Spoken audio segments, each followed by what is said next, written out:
개인들은 왜 거실을 열심히 물까?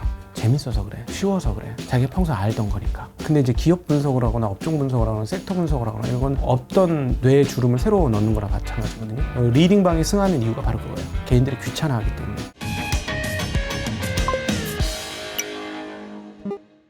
안녕하세요, 이효석입니다. 오늘은 오늘 이효석 아카데미 처음으로 출연해 주신 분인데요.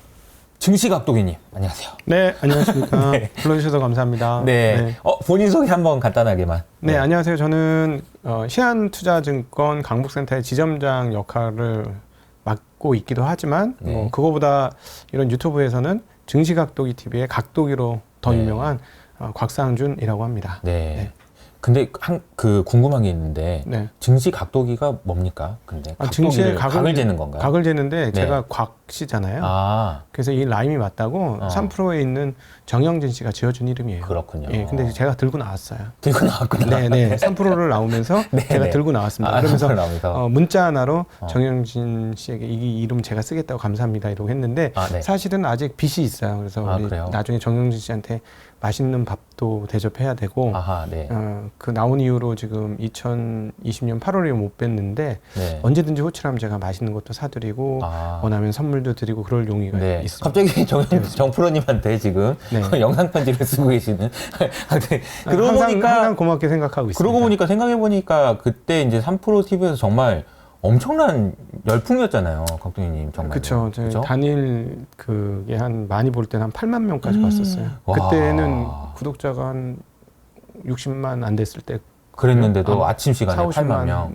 예, 그렇죠. 아침 시간에. 저도 그때 이제 운영을 하고 있었던 거 같은데, 그러니까 그 애널리스트 하고 있었을 때 같은데, 그 각도기님이 이렇게 나와서 이렇게 얘기하는 걸 보면서 와, 저분은 그러면은 어떻게 사시는 거지 도대체? 그러니까 뭐 주말에는 자전거를 타고 갔다 오셨다고 그러고 그러니까 얼마나 열심히 사시는 분인가 이런 생각을 했었던 것 같아요. 근데 이제 인기를 끈 이유는 아무래도 그것보다는 저희 어떤 외모? 외모 때문이다. 네, 그런 거 아니겠습니까?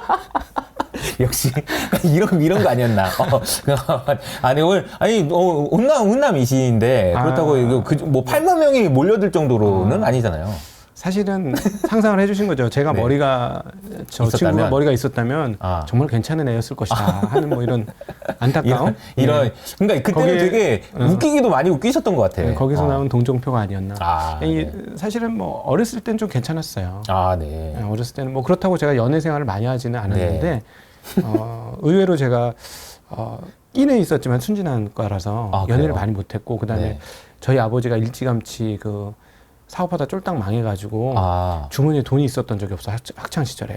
초등학교 때 돈이 제일 많았어요. 초등학교 때? 예, 왜냐면 그때는 사업이 좀 돼서 제 주머니에 맨날 지폐가 있었어요. 근데 저 어렸을 때 주머니에 지폐 있는 애들 많지 않았거든요. 그때는 좋았는데 쫄딱 망해가지고 이제 뭐 세상을 좀 알아갈 나이 그다음에 소위 말하는 연애도 해야 될 나이에는 돈이 없어가지고 되게 좀 그렇게 살았어요. 근데 어쨌든 최근에 이제 뜨고 있는 한 100대 아이돌 중에 지금 90위 안으로 들어간 이펙스라는 그룹이 있어요. 거기에 이제 리더인 위씨가 저하고 친인척 관계거든요. 근데 그 친구 굉장히 잘생겼다는 얘기 많이 들어요. 얼굴로 뽑혔다 뭐 이런 얘기 듣거든요. 도대체 어디까지 가시려고 지금? 근데 저하고 아주 친인척 관계예요. 그러니까 본인의 외모 자랑을 지금 갑자기 지금 여기까지 하시는 시작부터. 죄송합니다. 빡 터지네요. 거의 편집되는 거 아닐까요? 아니. 나 편집되는 거 알고 이렇게 얘기하는데. 아니 너무 재밌어가지고. 근데 이제 개인사가 나왔으니 좀 더 얘기를 해보면 우리 각도기 TV가 지금 되게 잘 되고 있잖아요. 이제 나오셔가지고 성장하고 있고 많은 분들의 신뢰를 받는 채널이잖아요. 신뢰는 받는 건 맞고요. 고인물들이 많아요. 고인물들이. 그래서 항상 보시는 분이 보고 근데 사실은 그 3%에서 나왔을 때는 이 정도를 생각한 건 아니죠. 그러니까요. 3%에 버금가는 거 되는 거 아닌가 했었는데 뭐 구조적으로 뭔가 잘 안 됐어. 굉장히 어려웠어. 그래가지고 그래가지고 이제 소소한 채널로 자리를 잡고 이제 3% 나오면 같이 3% 그렇게 되는 줄 알았어요. 되는 줄 알고. 하긴 우리가 보통 보면은 유튜브를 시작하신 대부분이 내가 슈카보는 잘할 것 같은데 이 생각을 하시거든요. 처음부터 그 생각을 안 했어요. 그런가요? 네, 슈카는 조금 넘사벽이야. 슈카는 넘사벽이다. 넘사벽이야. 저거는 좀 쉽지 않다. 저는 신이라고 생각합니다. 슈카 형, 신이라고. 저도 정프로님. 슈카가 형이에요? 형이죠. 한 살 형. 그렇습니까?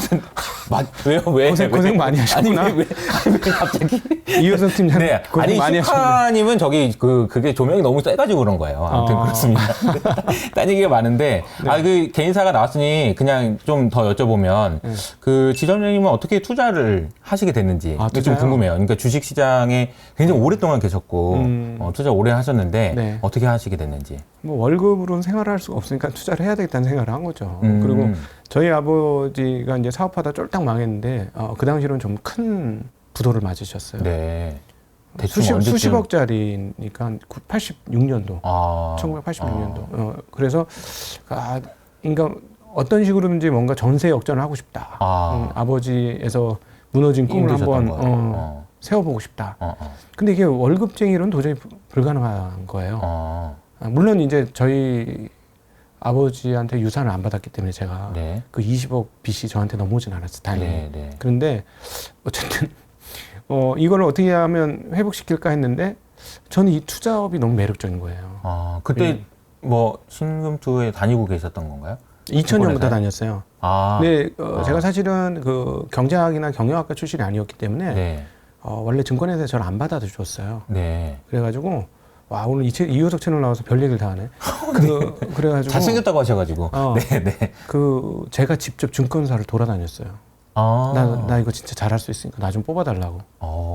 근데 대부분 뭐 학벌이라든가 뭐 전공이라든가 이런 것들을 보니까 대부분 안 뽑아줬거든요. 그럴 때 그 신한 증권이었어요 그때. 거기서 저를 뭐 얘 좀 봐라. 얘 신기한 애네. 왜냐면 제가 현장을 직접 찾아갔거든요. 저 잘할 수 있는데 저 좀 써주세요. 근데 그게 이제 2000년, 2001년 당시에 그런 사람들이 별로 없었던 것 같아요. 그래서 근데 전 진짜 이걸 잘할 수 있다고 믿었어요.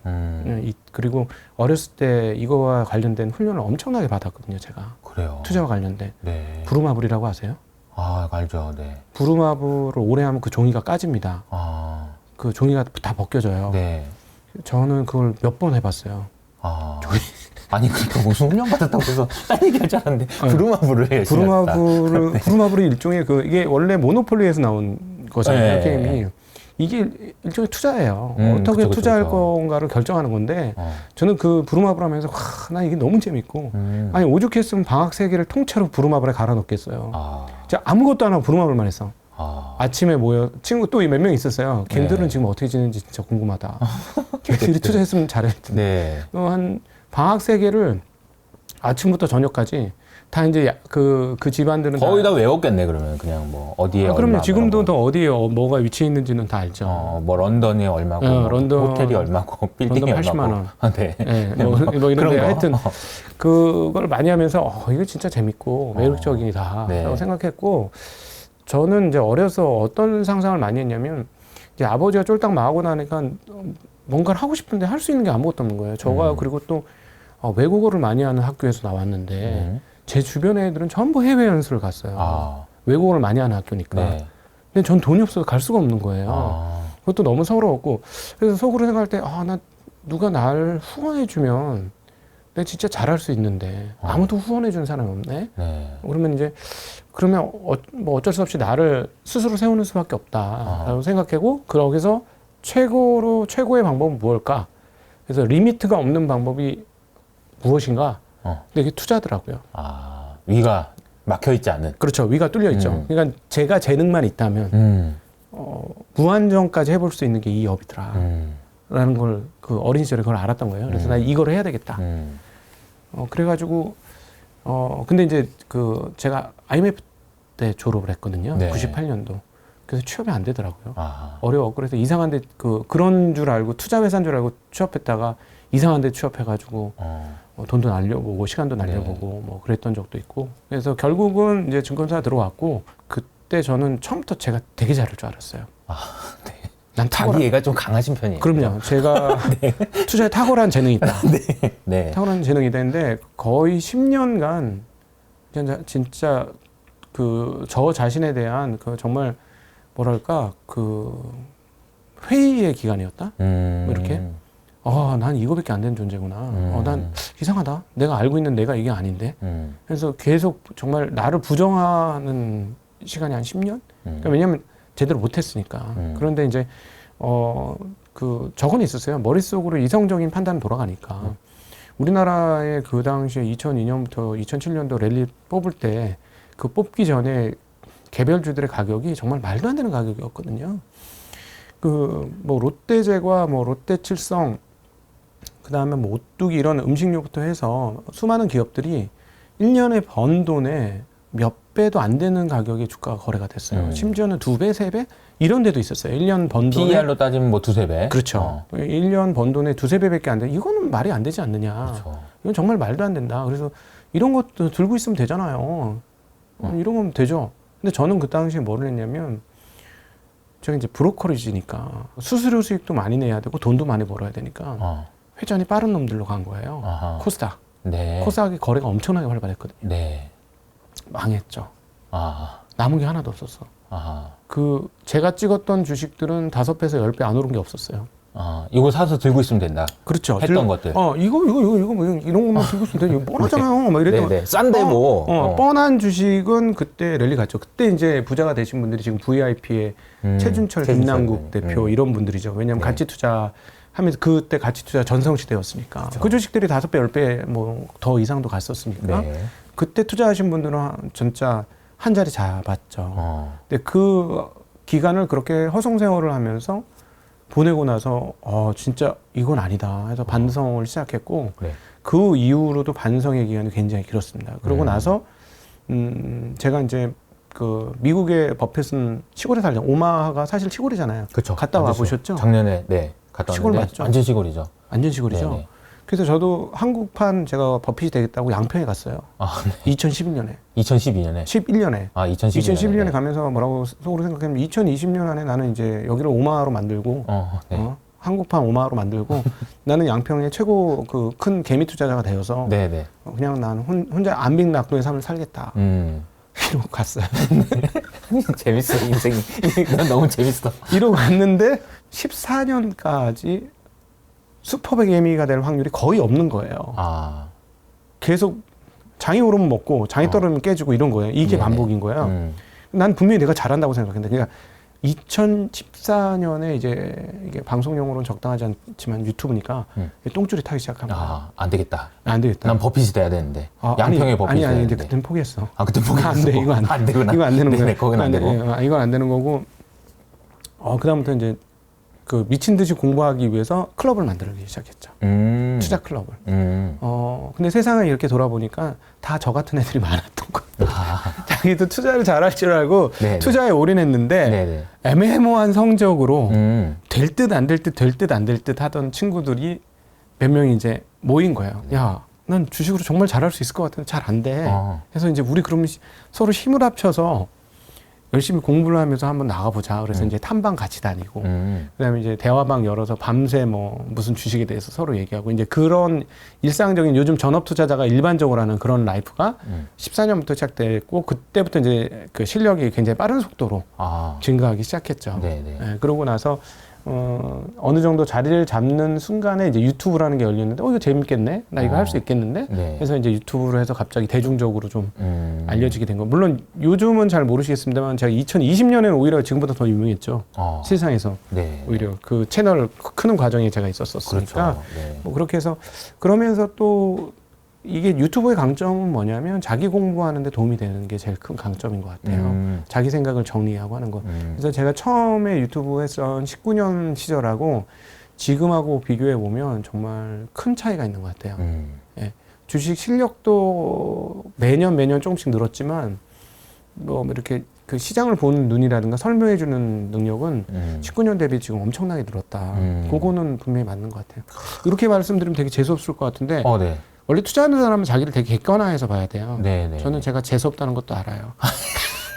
네네. 죄송합니다. 네. 아, 네네네. 근데 현실이 사실은 네네. 알겠습니다. 네. 아, 그러면 이 그 는 실력을 가지고 이제부터 그러면 시장을 한번 얘기해 볼까요?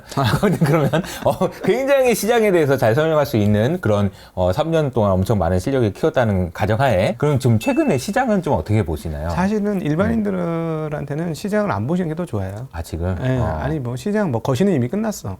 저희들 입장에서는 금리 인상이 끝났기 때문에 네. 거시를 볼 필요는 별로 없어졌다. 근데 사람들 아직도 거시에 매달려 있고 그다음에 21년도부터 22년도의 하락장이 정말 한 10년 만에 온 큰 하락장이었기 때문에 네. 뭐 20년에는 단기 하락장이었고 그쵸. 무서운 하락장이었지만 그 이후로 이렇게 장기간으로 이어진 하락장이 오랜만이어서 사람들 아직도 그 속에서 헤어나오질 못하고 있어요. 감정적으로. 한 뭐 1년 정도는 지속됐죠. 그러니까. 네, 대략. 감정적으로 못 나오고 있는데 사실은 지금은 별로 거시가 중요하지 않다. 이미 주변에 올해 수익률 좋은 사람들은 50% 100%씩 나 있어요. 50% 100%씩 나 있는 이 상황에서 시장이 앞으로 뭐 침체에 빠지냐 어떠냐 사실 되게 웃기는 얘기 아니에요? 여기서는 막 50% 100%씩 났는데 그러면 어떻게 생각하셔야 되냐면 내가 시장을 보면서 왜 나는 50% 100% 수익을 못 얻었나. 참고로 제가 50% 100% 수익 났다는 얘기는 아닙니다. 네. 저는 그것보다 훨씬 낮은 수준에 그거보다는 뭐 조금 그래도 훨씬 낮은 뭐 수준이에요. 너무 섭섭하지 않은 정도는. 근데 어쨌든 뭐 그거하고는 네. 비교할 수 없을 네. 정도로 낮은 수익률인데 제가 보기에는 개인들은 왜 거시를 열심히 볼까를 오히려 좀 고민하셨으면 좋겠는데 왜 그렇게 거시를 보냐면 재밌어서 그래. 그리고 쉬워서 그래. 자기가 평소 알던 거니까. 근데 이제 기업 분석을 하거나 업종 분석을 하거나 섹터 분석을 하거나 이런 건 없던 뇌의 주름을 새로 넣는 거나 마찬가지거든요. 그러니까 하기 싫어요. 귀찮고. 네. 남이 좀 떠먹여줬으면 좋겠어. 그렇죠. 리딩방이 승하는 이유가 바로 그거예요. 결국 개인들이 귀찮아하기 때문에. 네. 나 누워있어도 좀 먹여줘. 그렇죠. 이걸 원하는 거예요. 맞아요. 근데 참으로 안타까운 지점은 뭐냐면 원래는 그런 존재가 있어요. 증시에. 바로 기관 투자예요. 즉 펀드를 운영하는 펀드 매니저나 네. 이런 사람들이 뭐 저희가 알아서 할 테니 그냥 맡겨놓으시면 신경 쓰지 마시고 enjoy your life. 내가 너는 알아서 네 삶을 할게. 살고 내가 대신해줄게. 내가 알아서 할게. 너는 너희 인생을 즐겨. 이게 돼야 되는데 네. 지금 뭐 우리 이우석 그 이사님도 잘 아시겠지만 한국은 지금 그쪽 한쪽 궤가 붕괴돼 있어. 처참하죠. 네, 한쪽 궤가 붕괴돼 있어서 저는 이렇게 생각합니다. 최근에 SG 사태라든가 뭐 다섯 종목 하한가 사태 뭐 이런 네. 것들이 왜 이렇게 나타났냐? 기관이 죽어서 그런 부분도 있어요. 그거 다 개인들이 한 작품이잖아요. 네. 기관이 한 작품이 아니잖아요. 개인들이 만든 작품이거든요. 제가 그래서 어느 때부터 얘기했어요. 아니 뭐 기관이 무슨 공매도고 뭐 물론 공매도 치고 그런데 실제로 공매도는 90% 이상의 외국인이 치는 거고 기관? 여러분이 생각하는 기관은 없다. 존재하지 않는다. 여러분의 상상 속의 존재다. 기관은 그렇게 힘이 없다. 그걸 좀 이해해야 된다. 너무 좀 안타까운 얘기인데. 존재감이 사실이에요. 아예 없다. 존재감이 없는데 무슨 기관 투자자가 어쩌고 저쩌고 말도 안 되는 소리 하지 마라. 기관들 개인들의 뭐 5분의 1도 안 된다. 그 세력의 힘이 개인들의 힘이 훨씬 세졌다. 그러니까 그 부분을 좀 얘기해 보면, 그러니까 이제 뭐 증권사나 이런 데서, 그러니까 다른 이제 방송이나 이런 데서 얘기 나오는 게 뭐, 뭐 기관이 뭐 공매도를 해서 어쩌고저쩌고 이런 얘기들도 많이 있는데 사실 그 얘기를 보면 좀 너무 그 옛날 얘기 그런 일이 있었을 그게 거고. 왜 그러냐면 나의 상처를 치료해줄 치료자가 필요하기 때문에 그래요. 내가 왜 당했는지에 대해서 사실 거울 앞에 서야 되거든 투자자는. 제가 아까 말씀드렸던 맞아요. 2011년에 내가 버핏하겠다고 내가 갔다가 2014년에 앞불 쌓은 게 거울 앞에 쓴 거예요. 내 존재가 요꼬라지밖에 안 됐어. 나는 내가 되게 괜찮은 줄 알았는 인간인 줄 알았는데 그러고 10년을 살았는데 현실을 딱 보니까 슈퍼게임의 숫자도 안 돼, 시옷자도 안 되는 거예요. 그러면 거울 앞에 딱 쓰니까 와 이런 거지 같은 경우가 다 있나. 난 거지였네. 내 실력은 거지였어. 하고 인식을 하고부터 실력이 늘었거든요. 사실은 근데 그 대면하는 데까지 시간이 굉장히 많이 걸린 거예요. 맞아요. 사실은 2007년도에 그 꼬라지를 봤으면 2017년도에 거울 앞에 섰어야 되는데 아니야 나는 분명히 잘하는 거였는데 내 행동대로 내 생각대로 안 해서 그래. 이러면서 그 시간을 지연시켰던 거예요. 온갖 핑계를 대죠. 그렇죠. 그러면서 그걸 무려 7년이나 지나 2014년에 내 꼬라지를 확인했다라는 거예요. 그러면서 이제 실력이 증가하기 시작했던 거거든요. 그러니까 일반인들도 투자를 해서 잘못되면 사실은 자기한테 책임을 물어야 돼요. 거울 앞에 서야 되거든요. 근데 뭐 그냥 단순하게 투자는 본인 책임입니다 이게 아니고 아니지. 진짜 자기를 직시해야 되는 그럼요. 거잖아요. 그 거울 앞에 딱 서야 되는데 이게 참 속상한 일이거든요. 너무 속상하죠. 예. 그리고 내가 찢어진 자아 분열적 상황이에요. 내가 생각했던 자아와 거울에 비친 내가 다르면 네. 자아 분열적 상황이 옵니다. 굉장히 고통스러워요. 그 순간이. 그래서 그걸 피하려면 안 보는 게 최선이에요. 눈을 감는 게 최선이에요. 자기 자신한테. 안 보는 거죠. 네, 자기 자신에. 근데 이 상처는 남아 있잖아요. 그쵸. 누구 탓을 해야 돼요. 아하. 그러니까 공매도 세력이야. 그래서 이제 타겟팅 된 게 만만한 기관이죠. 근데 존재하지 않아. 현실적으로 존재하지 않아. 기관. 그런 애는 없어. 거의 없어. 거의 진짜 조금이에요. 있어봐야.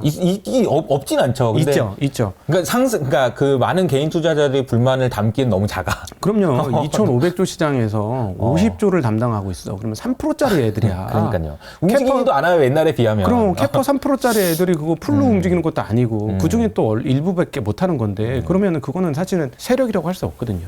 근데 이제 왜 그렇게 자꾸 기관을 호출해서 막 뭐라고 해야 되느냐면 내 상처를 싸매기 위한 좋은 방법이에요. 근데 그거는 인간의 본성이죠. 제가 이제 자전거를 타는데 네. 저는 그렇게 큰 사고가 나진 않았습니다만은 제 주변에 큰 사고 나가지고 어디 부러지고 찢어지고 이런 사람들이 꽤 많아요. 네. 자전거는 한번 도로에 자빠지면 크게 다치는데 네. 근데 정말로 많이 나타나는 공통점 중에 하나가 사고가 났던 그 앞뒤의 기억이 없어요. 그 부분이 없어져요. 기억이. 그래서 내가 왜 병원에 갔어? 이러는 거예요. 어떻게 자빠졌는지도 기억이 안 나고 왜 병원에 실려왔는지도 기억이 안 나요. 거기가 잘려져 있어요. 네. 의식적으로 지우나 보네. 그러니까 내가 지운 게 아니고 두뇌가 지우는 거예요. 그러니까. 근데 만약에 그게 떠오르면 예를 들어 밥 먹을 때마다 사고 나는 장면이 떠오른다고 생각해 보세요. 못 살아. 그러니까 이게 자정작용이 있는 거예요. 뇌는. 그거하고 똑같이 사람은 상처를 직시하게 되면 자기가 너무 괴롭기 때문에 그걸 피하도록 장치가 마련돼 있어요. 시스템이. 진화론적으로 그렇게 된 것 같아요. 그러니까 예, 그렇게 하지 않으면 살 수가 없으니까. 그러니까 이제 투자도 자꾸 그렇게 되는데 근데 사실 투자해서 소위 말해서 제대로 된 그 투자자가 되고 싶다면 그걸 맞닥뜨려야 됩니다. 예, 맞닥뜨리지 않을 거면 오히려 그 뭐 어떤 잘하는 기관 투자한테 맡기고는 해야 되는데 참으로 안타깝게도 제가 최근에 않죠. 이제 하나 그 기획하고 있는 게 그 잘하는 사람들하고 인터뷰를 해가지고 그걸 한번 엮어보려고 그러거든요. 후보군이 별로 없네. 기관 쪽에서. 기관 중에. 한 명 찾았어. 한 명 찾고 네. 이제 그분 통해서 이제 몇 분 더 찾아야 되는데 네. 제가 한 서너 명만 찾으면 될 것 같아요. 야, 이거 다 찾을 수 있을까? 이 생각이 들어요. 그렇게 없어요. 예. 그리고 또 하나 저것도 있는 것 같아요. 한국은 개인 투자자가 가장 자유롭습니다. 규제에서도 가장 자유롭고 여러모로 투자하기 편해요. 세금 문제도 아직까지는 자유로워요. 뭐 10억 이상은 세금을 내지만 뭐 그건 조금씩 피할 수 있는 방법이 있으니까. 그러니까 여러모로 개인 투자가 편하기 때문에 선수들이 다 개인 투자자가 됐어요. 그러니까요. 뭐 슈퍼겜이든 매미든 뭐 이렇게 그런 식으로 다 넘어가 있어서 참 그거는 이제 사회 전체적으로 보면은 참 안타까운 일이에요. 그러니까 한국 사람들이 이제 유튜브를 통해서 그 경제적 지식이 굉장히 올라갔고, 네. 그래서 그건 참 좋은데, 네.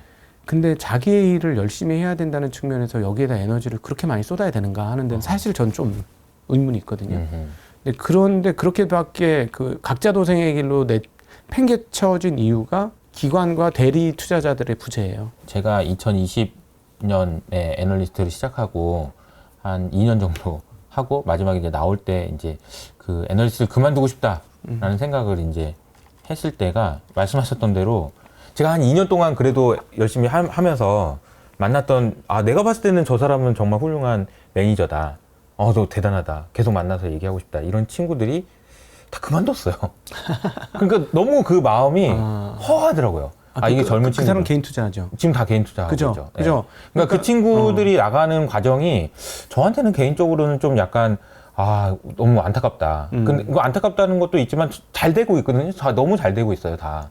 당연히 잘 될 자신 있으니까 나갔죠. 그리고 이미 굉장히 실력이 있다는 걸 알고 있고 말을 해보면 이게 내공이 장난 아니고 깊이가 깊고 막 등등 이런 생각들을 하게 만드는 많은 친구들이 나갔어요. 네. 그래서 그걸 보면서도 참 안타깝다는 생각을 했는데 그 이후로 더 심해진 것 같긴 해요. 뭐 저기 이런 얘기 드리면은 뭐 욕하실 수도 있는데 지금 펀드 매니저 연봉이 많이 적어요. 네. 예를 들어서 고객 자산 1,000억을 운용해가지고 1년에 100억을 번다면 연봉 몇 억은 돼야 될 것 같지 않아요? 근데 제가 알고 있기로는 1억 넘는 연봉자들이 별로 없습니다. 네. 운용자가. 그게 이제 악순환 하다 보니까 결국 이렇게 됐는데 사실 이 과정이 뭐 바뀔까요? 쉽지 않을 것 같긴 해요. 저는 이제 물극 필반이라고 네. 태극의 원리, 아, 도자 결국, 도지동, 예, 돈은 돌고 돌고 세상은 돌고 도니까 어떤 에너지가 한 군데로 쏠리면 또 다른 흐름들이 나오지 않겠는가 그런 생각을 가지고 있습니다. 그래서 근데 이제 조금 뭐라 그럴까 한국 전체를 위해서도 금융 산업이 발전을 좀 더 해야 돼요. 이렇게 네. 이제 개인이 각자 도생 하시고 거기서 훌륭하게 될 사람 훌륭한 투자자를 거듭나시면 되는데 그럼에도 불구하고 금융이 발달을 해야 쉽게 얘기하면 벤처라든가 이런 쪽으로 자금이 쉽게 모이고 그렇죠. 예, 그런 회사들이 계속해서 일어나야 그 미래에 대한 경쟁력이 만들어지고 그래서 저는 개인적으로는 부동산보다는 이쪽 그 금융 투자 쪽이 잘 되기를 간절히 바랍니다. 왜냐면은 부동산은 부채를 일으킬 확률이 매우 높고 GDP 대비 부채 비율이 높은 나라는 어김없이 깨졌어요. 그 나라가. 그래서 그런 측면에서 보면 부채 중심으로 돌아가는 것보다는 그 이렇게 역량을 가진 사람이 자기의 역량을 피울 수 있는데 자본이 들어가서 그 사람이 역량을 잘 피웠을 때 확 뜨는 그게 다 바로 저 실리콘밸리 문화 아니겠습니까? 그리고 사실 그 스티브 잡스도 그런 투자를 받았기 때문에 그렇게 빠르게 성장을 했고 뭐 요즘에 뭐 그런 기업들은 너무 많고 또 그쵸. 그러니까 우리가 역동성 있는 문화를 만들려면 그런 그 자본 시장이 활성화되어서 그 기업가 정신을 자극하고 기업가 정신을 성취해내는 도전적인 사람들이 많이 나올 때 정말 나라가 힘있게 되고 좋아질 것 같아요. 우리나라는 아직까지는 그 2000년 이후에 깔았던 인프라 상당히 좋아요. 그러니까 우리나라가 지금 여기까지 오게 된 거는 2000년에 그 IT 인프라를 상당히 많이 깔았지 않습니까? 그럼 우리는 다른 나라에는 없는 그냥 무선 인터넷, 무료 인터넷 이런 게 쉽게 잘 되잖아요. 네. 어디든. 네. 그러니까 누구나 정보 소통이 쉬웠고 정보 접근이 쉬우니까 거기에서 역량 있는 사람들이 많이 나온 것처럼 이 자본이 만약 통신처럼 그렇게 조금 사람들이 접근성이 쉬워지면 그 자본을 통해서 성장할 사람들이 앞으로 굉장히 많을 거거든요. 마치 어린 시절 각도기 팀장님처럼 각도기 이사님 그리고 지원장님처럼 저를 네. 누가 도와줬으면 조금 더 그때 성장을 했을 누군가를 수도 있죠. 도와줬으면 조금 더 빠르게 성장할 그런 게 수도 돈이 있죠. 더 잘 돌았으면. 근데 뭐 다행이기도 해요. 저 네. 같은 애가 이제 젊은 날에 그렇게 누구의 후원을 받아서 잘 나갔으면 또 교만했을 수도 있나요? 개차반 났을 거예요. 네네네. 저는 너무 제가- 겸손하셔서 본인을 너무 잘 아셔서. 저는 저를 봤을 때 만약에 내가 거기서 젊은 나이에 20, 30대 때 잘 나갔으면 진짜 꼴도 아니었겠다. 꼴값을 떨어도 엄청 떨었겠다. 이런 생각이 들어요. 그러니까 네. 오히려 이제 나이를 먹고 몸에 힘도 빠지고 이러고 나서 이제 조금 단련이 되니까 뭔가 좀 정돈된 느낌이 좀 있어요. 그리고 이제 들고 남을 어떻게 해야 되는지도 알겠고. 네네. 근데 만약에 젊은 나이에 쓰면은 모르겠어요. 힘있게 쭉쭉 밀어붙일 수는 있었겠지만 네. 사고도 많이 쳤을 것 같아요. 아나무인 됐을 거고 교만했을 거고 막 네. 이렇게.